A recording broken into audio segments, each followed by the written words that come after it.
రాష్ట్రంలో రికార్డు స్థాయిలో ఉష్ణోగ్రతలు పెరిగిపోతున్నాయి. దీంతో ఎండలు వడగాలులతో జనం ఉక్కిరిబిక్కిరవుతున్నారు. రాష్ట్రంలో వచ్చే 6 రోజుల పాటు ఎండల తీవ్రత అధికంగానే ఉంటుందని వాతావరణ శాఖ సూచించింది. ఇవాళ ఉమ్మడి ఆదిలాబాద్, కరీంనగర్, వరంగల్, నల్గొండ, మహబూబ్ నగర్ జిల్లాలకు వడగాల్పులు వీచే అవకాశం ఉందని తెలిపింది. ఇవాల్టి నుంచి 4 రోజుల పాటు అన్ని జిల్లాల్లో రోజు 41 నుంచి 44 డిగ్రీల ఉష్ణోగ్రతలు నమోదయ్యే ఛాన్స్ ఉందని తెలిపింది. మే నెలలో ఎండల తీవ్రత మరింత పెరిగే అవకాశం ఉందన్నారు వాతావరణ శాఖ అధికారులు.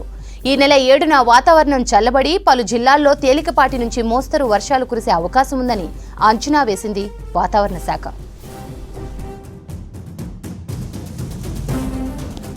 ఇక రాష్ట్రంలో మరో వారం రోజులు హై టెంపరేచర్లు నమోదు కానున్నాయి. వడగాల్పుల తీవ్రత కొనసాగనుంది. నిన్న 3 జిల్లాల్లో ఉష్ణోగ్రతలు 46 డిగ్రీలు దాటాయి. అన్ని జిల్లాలకు ఆరెంజ్ అలర్ట్ ఇచ్చింది వాతావరణ శాఖ.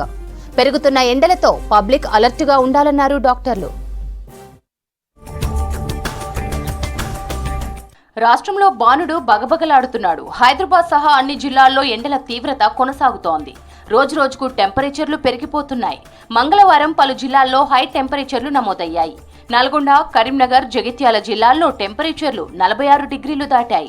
నల్గొండ జిల్లా మాడుగులపల్లి, జగిత్యాల జిల్లా జైన్లో 46.2 డిగ్రీలు, జగిత్యాల జిల్లా అల్లీపూర్లో 46.1 డిగ్రీల ఉష్ణోగ్రత నమోదైంది.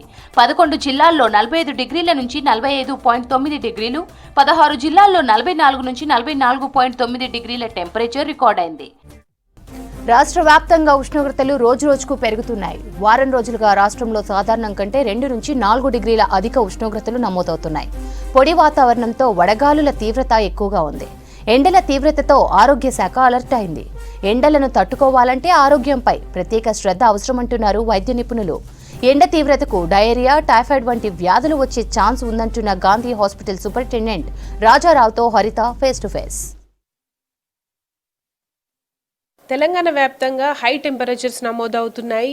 ఎక్కడ చూసినా కూడా వడదెబ్బలు, అట్లాగే ఎండల తీవ్రత పెరగడంతో పబ్లిక్ కూడా భయాందోళనకు గురవుతున్నారు. మరి ఇలాంటి సమయంలో ఎలాంటి జాగ్రత్తలు తీసుకోవాలి? సమ్మర్ సీజన్ అంతా కూడా ఎట్లాంటి ప్రికాషన్స్ ఉండాలి? ఒకవేళ వడదెబ్బ తాకితే ఎట్లాంటి జాగ్రత్తలతో ముందుకెళ్లాలన్న పలు డీటెయిల్స్ అడిగి తెలుసుకుందాం. మనతో పాటు Gandhi hospital superintendent Rajarao sir ఉన్నారు. సార్ చెప్పండి, ఈ సమ్మర్ సీజన్ లాస్ట్ ఇయర్ కంటే ఈసారి హై టెంపరేచర్స్ నమోదవుతున్నాయి రాష్ట్ర వ్యాప్తంగా.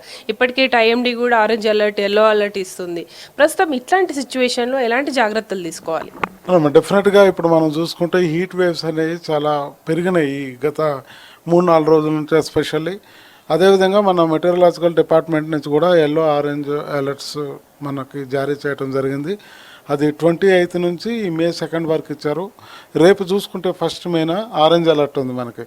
అంటే మనకి తీవ్రమైన ఈ వడగాడ్పులు వచ్చే అవకాశం ఉంటుంది.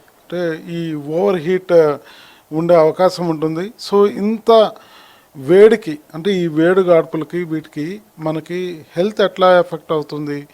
ఈ హీట్ క్రాంప్స్ అని వస్తాయి, లేకపోతే హీట్ ఎగ్జాషన్ అని, హీట్ సింకోప్ అంటాము, లేకపోతే హీట్ స్ట్రోక్ అంటాము. అంటే ఇవన్నీ కూడా different stages of the heat, మన వేడి గాల్పులు వీటికి సంబంధించిన బాడీలో వచ్చే మార్పులు అన్నట్టు. సో అందుకని ఎండకి ఎక్స్పోజ్ కాకుండా ఉండాలి బయటికి. ఎస్పెషల్లీ ఇంత హీట్ వేవ్ మనకి ఎల్లో అలర్ట్, ఆరెంజ్ అలర్ట్ ఇటువంటివి జారీ చేసిన సందర్భంగా మనకి అత్యవసరమైన పనులు ఉంటే తప్ప బయటికి పోవద్దు. తర్వాత సివియర్ అండ్ హార్డ్ వర్క్ ఉన్న వాళ్ళు ఆ టైంలో పని చేయొద్దు. అంటే ఎస్పెషల్లీ 12 o'clock నుంచి 3 o'clock దాకా. తర్వాత ఒకవేళ తప్పనిసరి పరిస్థితుల్లో బయటకు పోవాల్సి వస్తే క్యాప్ పెట్టుకోవటము, గొడుగు తీసుకొని పోవటము, లేకపోతే అట్లీస్ట్ ఏదైనా ఒక టవల్ ఈ చెవులకి వీటికి తలకి కవర్ చేసుకొని పోవటము, ఇటువంటివి చేసుకోవాలి. తర్వాత వాటర్ని మనం క్యారీ చేసుకోవాలి, నీళ్ళు ఎక్కువ తాగాలి. తర్వాత ఈ మనం ధరించే దుస్తులు కూడా కాటన్ దుస్తులు, అవి లూజ్గా ఉండే వాటిని ధరిస్తే మనకి ఆ హీట్ అనేది అబ్జార్బ్ కాకుండా ఉంటుంది. ఎస్పెషల్లీ మనకి చిన్నపిల్లలు కానివ్వండి, పెద్దవాళ్ళు కానివ్వండి, లేకపోతే వేరే రుగ్మతలు ఉన్నవాళ్ళు, అంటే కోమార్బిడిటీస్ అంటాం కదా, డయాబెటీస్ ఉన్నవాళ్ళు కానివ్వండి, కొంచెం వేరే క్యాన్సర్ పేషెంట్స్ ఉన్నా, లేకపోతే ఈ కిడ్నీ పేషెంట్స్ ఉన్నా, లివర్ పేషెంట్స్, ఇటువంటి వాళ్ళు కొంచెం జాగ్రత్తలు ఎక్కువ తీసుకోవాల్సిన అవసరం ఉంటుంది. ఓకే సార్, ఆరోగ్య శాఖ నుంచి మీకు ఈ సమ్మర్ సీజన్లో ఎట్లాంటి హెచ్చరికలు వచ్చాయి, ఎట్లాంటి జాగ్రత్తలు తీసుకోమంటున్నారు? ముఖ్యంగా ఇటు హైదరాబాద్ నగరంలో మీకు ఎన్ని కేసులు నమోదవుతున్నాయి? ఈ డయేరియా కావచ్చు, ఈ సమ్మర్లో ఎక్కువ డయేరియా వచ్చే అవకాశం ఉంటుంది కాబట్టి ఆ కేసులు ఏమన్నా నమోదవుతున్నాయా? అంటే మాకు ఆరోగ్య శాఖ నుంచి హెల్త్ సెక్రటరీ గారు కానివ్వండి, డిఎంఈ గారు కానివ్వండి, కమిషనర్ ఫ్యామిలీ వెల్ఫేర్ వీళ్ళ దగ్గర నుంచి మాకు అలర్ట్స్ వచ్చినాయి. సో అన్ని హాస్పిటల్స్లో కూడా దానికి సంబంధించిన బెడ్స్ కానివ్వండి, దానికి సంబంధించిన ట్రీట్మెంట్స్ అంటే ట్రీట్మెంట్ అంటే ఈ ఓఆర్ఎస్ కానివ్వండి, లేకపోతే ఐవి ఫ్లూయిడ్స్ కానివ్వండి, తర్వాత దానికి సంబంధించిన మెడికేషన్ కొన్ని ఉంటాయి, ఎమర్జెన్సీ మెడికేషన్ కానీ ఇవన్నీ కూడా దగ్గర పెట్టుకోవాలి. సో ఏ పేషెంట్ వచ్చినా కూడా ఇమీడియట్గా మనం అడ్మిట్ చేసుకొని ట్రీట్మెంట్ చేసేలాగా మాకు కూడా అలర్ట్ చేయటం జరిగింది. సో అదే రకంగా ఇది టెర్షరీ కేర్ హాస్పిటల్ కాబట్టి ఇక్కడికి వచ్చేవి ఇందాక నేను చెప్పినట్టు హీట్ స్ట్రోక్ అంటే బాగా సివియర్గా ఉన్న పేషెంట్స్ వస్తారు. రోజుకు ఒకళ్ళిద్దరు అయితే వస్తున్నారు. లక్కీలు ఇంతవరకు ఆ మోర్టాలిటీ అయితే మా దగ్గర లేదు.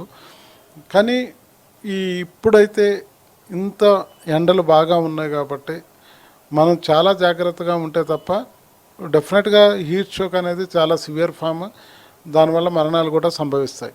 సమ్మర్ హీట్ తట్టుకోవడానికి ఫ్రూట్ జ్యూసెస్ కావచ్చు, ఇన్స్టాంట్ కూల్ డ్రింక్స్ ఇట్లాంటి మీద చాలామంది యంగ్స్టర్స్ ఆధారపడుతుంటారు. ఇలాంటి వారికి మీరేం చెప్తారు? అదే దాహం వేస్తే కూల్ డ్రింక్స్ ఎట్టి పరిస్థితుల్లో తాగొద్దు, అది చాలా హార్మ్ చేస్తుంది. అదే కాకుండా బయట ఫ్రూట్ జ్యూసెస్ కూడా అంటే షుగర్ క్యాన్ జ్యూస్ తీసుకుంటారు, లేకపోతే అదర్ ఫ్రూట్ జ్యూసెస్, వీటి బయట వల్ల అన్హైజీనిక్ వీటి వల్ల టైఫాయిడ్ కానివ్వండి, లేకపోతే ఈ వైరల్ హెపటైటిస్ అంటాము అవి కానివ్వండి, లేకపోతే అక్యూట్ డయేరియల్ డిసీజెస్ ఇవి కానీ ఉంటాయి. కాబట్టి ఆహారంలో చాలా జాగ్రత్తలు తీసుకోవాలి. తాజాగా ఉన్న ఫుడ్డే తీసుకోవాలి, అవుట్ సైడ్ ఫుడ్ అవాయిడ్ చేయాలి, ద్రవ పదార్థాలు ఎక్కువగా ప్రిఫర్ చేయాలి, ఫ్యాటీ ఫుడ్ అవాయిడ్ చేయాలి, నాన్ వెజ్ కూడా సాధ్యమైనంత వరకు చాలా తగ్గించేసేయాలి. సో బిర్యానీలు ఇవన్నీ కూడా all fatty foods better avoid. తీసుకోవాల్సినవన్నీ కూడా మనకి ఈ ఫ్రూట్స్ ఎక్కువ తీసుకోవాలి. తర్వాత అవుట్ సైడ్ ఉన్న ఫ్రూట్ జ్యూసెస్ ఇవన్నీ అవాయిడ్ చేయాలి. ఇప్పుడు చెప్పినట్టు ఎస్పెషల్లీ కూల్ డ్రింక్స్ కానివ్వండి, ఆల్కహాల్ బెవరేజెస్ కానీ, టీ కాఫీ ఇటువంటివి కూడా better not to take in this hot summer. మనం ఎట్లాంటి అలర్ట్ ఉండాలి అంటే స్కిన్ పైన వచ్చే ర్యాషెస్ కావచ్చు, వీటిని ఎట్లా జాగ్రత్త పడాలి? డెఫినెట్గా ఇవన్నీ కూడా ప్రిక్లీ హీట్ అంటాము, అంటే చిన్న చిన్న చెమటకాయల్లాగా వస్తుంటాయి అవి కూడా. తర్వాత స్కిన్ బర్న్ అని ఉంటుంది. సో వీటి వల్ల చర్మం కాలిపోయి ఇట్లా మనకి ఈ ట్యాన్ కావటం కానివ్వండి, తర్వాత ఈ చర్మ సంబంధమైనవి వస్తాయి. కాబట్టి first of all we should prevent the sun, ఆ హీట్ వేవ్ని మనం అసలు దానికి దూరంగా ఉండాలి. తప్పనిసరి పరిస్థితుల్లో కొన్ని మనకు సన్ స్క్రీన్ లోషన్స్ ఉంటాయి, ఆ సన్ స్క్రీన్ లోషన్స్ అప్లై చేసుకొని పోతే ఈ చర్మ సంబంధమైన దీని నుంచి మనం తప్పించుకోవచ్చు. అది అప్లై చేయగానే ఇమీడియట్గా బయటికి పోతే కూడా దాని ఎఫెక్ట్ ఉండదు. కనీసం ఒక హాఫ్ అన్ అవర్ ముందన్న అప్లై చేయాలి. అంటే మనం సన్లోకి పోతున్నప్పుడు ఒక హాఫ్ అన్ అవర్ ముందన్న అప్లై చేసుకొని దాని తర్వాత మనం సన్లోకి పోతే కొంతవరకన్నా కానీ ఆ స్కిన్ డ్యామేజ్ అనేది మనం కాపాడుకోవచ్చు. ఎస్, చూడొచ్చు మొత్తంగా అయితే రాష్ట్రంలో అత్యధిక ఉష్ణోగ్రతలు నమోదవుతున్న నేపథ్యంలో ప్రతి ఒక్కరు కూడా జాగ్రత్త తీసుకోవాలని చెప్తున్నారు. దాంతోపాటు ఫుడ్ మెయింటెనెన్స్ అనేది చాలా ఇంపార్టెంట్. ముఖ్యంగా ఈ ఇన్స్టాంట్ కూల్ డ్రింక్స్ కావచ్చు, బెవరేజెస్కి దూరంగా ఉండాలని కూడా డాక్టర్స్ హెచ్చరికలు జారీ చేస్తున్నారు. మొత్తంగా అయితే ఈ సమ్మర్ సీజన్ రానున్న మే నెల అంతా కూడా ప్రతి ఒక్కరు ముఖ్యంగా చిన్నపిల్లలు, వృద్ధులు అత్యధికంగా జాగ్రత్తలు తీసుకోవాలని సూచిస్తున్నారు. కెమెరా పర్సన్ రమేష్తో హరిత, V6 న్యూస్, హైదరాబాద్.